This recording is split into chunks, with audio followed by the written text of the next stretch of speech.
যদি আপনি হা ভোট দেন তাহলে আগামীর সংবিধানের নিয়ম হবে 10 বছরের বেশি কেউ প্রধানমন্ত্রী থাকতে পারবেন না। আরেকটা জায়গায় আমরা করেছি কষ্ট, পারলাম না শেষ পর্যন্ত রাজি করাতে।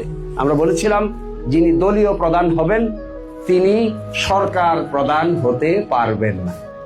যেমন আমি বিএনপির প্রধান বা জামাতের প্রধান অথবা আওয়ামী লীগের প্রধান, আমি নির্বাচনে জিতে গেলাম, আমার দল জিতে গেল, আমি দলের প্রধান আছি, এখন আমি প্রাইম মিনিস্টার হইতে পারবো কিনা?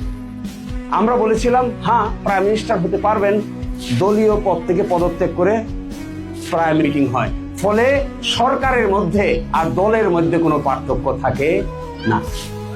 ফলে এসে যেই প্রাইম মিনিস্টার হন তিনি খালি দলবাজি করতে থাকেন।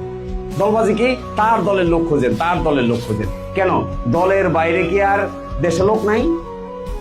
যে বেড়াই প্রাইম মিনিস্টার হোক, তার দলের বাইরে আরো তো লক্ষ লক্ষ লক্ষ লোক এই দেশে আছে। তখন প্রশ্ন এটা মানতে চায় নাই, এটাও আগামীর পার্লামেন্টে উপস্থাপন হবে। এবারকার সংসদের দুইটা কাজ হবে, একটা হবে সংবিধান সংশোধন, আরেকটা হবে নিয়মিত পার্লামেন্ট। হা ভোটের মানে হলো এই সংশোধনগুলোকে অ্যাকসেপ্ট করা। তত্ত্বাবধায়ক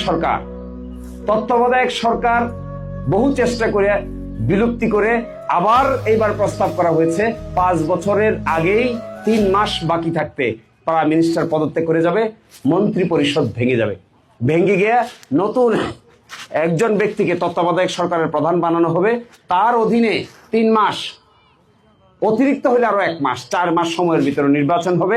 নির্বাচনের পরে তিনি নতুন প্রধানমন্ত্রীর হাতে ক্ষমতা হস্তান্তর করে আস্তে করে বিদায় নেবেন।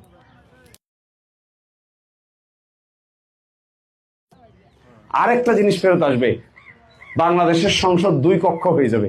এখন তো আছে 1 কক্ষ, এগুলো অনেক কঠিন আলোচনা, এরা কত বুঝবে তা আমি জানি না। 2 কক্ষের পার্লামেন্ট হবে। এখন তো সংসদ একটা, হা ভোট হইলে 2টা সংসদ হবে। একটা সংসদের নাম হবে উচ্চ কক্ষ, একটা সংসদের নাম হবে নিম্ন কক্ষ। উচ্চ কক্ষ মানে হলো তারা কোন দল ভোটে কত পার্সেন্ট মানুষের ভোট পাচ্ছে এই পরিমাণ সিট তিনি উচ্চ কক্ষে পাবেন। যেমন ধরেন আমরা 20% যদি পাই তাহলে 100 জনে আমরা পাবো 20 জন। এই 20 জন 100 জনের ভিতরে আমরা ঠিক করতে পারবো। কেউ যদি পায় 15% তাহলে 100 জনের ভিতরে 15%, 15 জন। এইভাবে উচ্চ কক্ষ গঠিত হবে।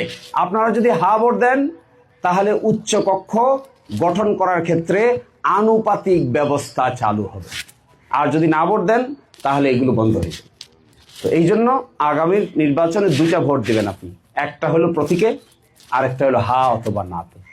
এই হা নার মধ্যে হাতে ভোট দেওয়ার কথাই আমরা বলছি, এই জন্য বলছি যে তাতে রাষ্ট্রের যে মেকানিজমটা এটা পরিবর্তন করা যাচ্ছে। 10 বছরের বেশি যদি কেউ